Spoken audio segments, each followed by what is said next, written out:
বাতিল করে প্রত্যেকটা সদস্যকে অ্যারেস্ট করতে হবে। কিন্তু আপনি রাস্তায় রক্ত দেন নাই। আমরা আপনাকে শ্রদ্ধার সাথে অন্তর্বর্তীকালীন সরকারের প্রধান বানিয়েছি। আমাদের রক্তের উপরে দাঁড়ায় আপনি অন্তর্বর্তীকালীন সরকারের প্রধান হয়েছেন। কিন্তু আজকে প্রমাণিত হয়েছে আপনার সরকার ব্যর্থ। তার কারণ হল, আমার মনে হচ্ছে কোন গোয়েন্দা আপনার কাছে কোন রিপোর্ট পৌঁছায় না। গত 2013 সালের 4 তারিখ দিবাগত রাত্রে ডিজিএফআই, এনএসআই সহ পুলিশ, আর্মি আমার সঙ্গে বৈঠকে বসেছিলেন। সেই বৈঠকে তারা বলেছিলেন আগামীকাল 70 থেকে 75 লক্ষ মানুষ আপনাদের সমাবেশে আগমন করবে। ডক্টর ইউনূস সাহেব ওই দিন রাত্রে শেখ হাসিনা আমাকে ডাকছিলেন কথা বলার জন্য। আমি তার ডাকে সাড়া দেই নাই।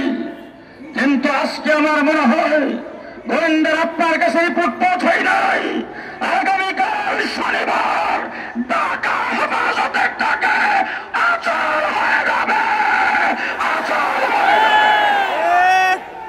ডক্টর ইউনূস সাহেব 15 বছর পর্যন্ত বেশিরভাগ বাংলাদেশে দিনের ভোট রাতে করে 157টা আসন বিনা প্রতিদ্বন্দ্বিতা এনে সরকারে বসে থেকেছিলেন।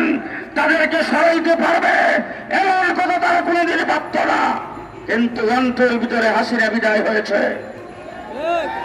পাক করা ভাত খেয়ে যেতে পারে নাই। নেতাকর্মীদের কারোর সাথে কোনো সলা পরামর্শ করতে পারে নাই। কাউকে কিছু বলে যাইতে পারে নাই।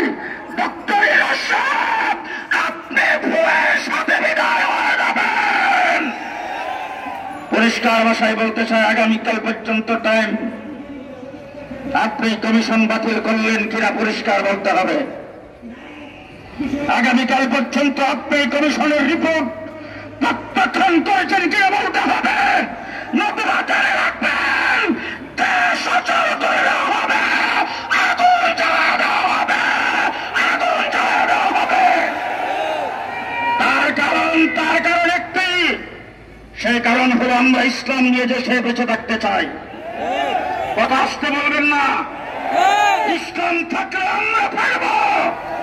ইসলাম বিরোধী কোনো কিছু বাংলাদেশে বাস্তবায়ন হবে, আমরা থাকতে হবে না।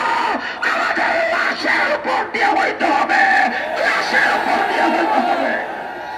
সংগ্রামী সাথী বন্ধুগণ, শেষ কথা আপনাদের সামনে বলে যাচ্ছি। আজকে অনেকে প্রশ্ন করেন দেশের ক্ষতি হবে, বর্তমান সময় আন্দোলন করা উচিত নয়। আমরা পরিষ্কার ভাষায় বলছি, দেশ থাকবে যদি ইসলাম থাকে। ইসলাম ছাড়া অন্য কোনো দেশ আমরা বাংলাদেশ চাই না। সুতরাং বাংলাদেশের সংবিধান হবে ইসলাম ভিত্তিক, বাংলাদেশের নারীদের সংস্কার হবে ইসলাম ভিত্তিক, বাংলাদেশের বিচার বিভাগের সংস্কার হবে ইসলাম ভিত্তিক, বাংলাদেশের শিক্ষা কমিশন হবে ইসলাম ভিত্তিক। ইসলামের বাহিরে কোন কিছু বাংলাদেশের যেই করতে চাবে তাকে পিটায় তখ্ত বানায় দেওয়া হবে। আমি জানতে চাই, আজকে আমার মিরপুর উত্তরাতে জুমার নামাজ পড়ে আসতে দেরি হয়েছে, কারণ রাস্তায় অসংখ্য মিছিল দেখেছি। প্রত্যেকটা মিছিল চলো চলো সরোয়ারদের উত্তরে চলো। আসার পথে দিনাজপুর থেকে একজন টেলিফোন করে বলছেন, হুজুর এ পর্যন্ত 42টা বাস প্রস্তুত হয়েছে, রাত্রে রওনা হবে। ঢাকা শহরের কোন অঞ্চল নয় দিনাজপুর। আজকে আমি এখানে আসার পর বলেছেন 4 থেকে 4,500 মানুষ শুধু বরিশাল থেকে লঞ্চে রওনা হচ্ছেন। গোটা বাংলাদেশ কালকে একত্রিত হবে। সেই মাঠ থেকে আমরা আগামী দিনের কর্মসূচি ঘোষণা করব। কর্মসূচি মুখে আসার আগে ডক্টর ইউনূস সাহেব আপনার প্রেস নোট চাই। জাতিকে নিয়ে কি ভাবছেন আপনি পরিষ্কার জাতির সামনে পরিষ্কার করতে হবে।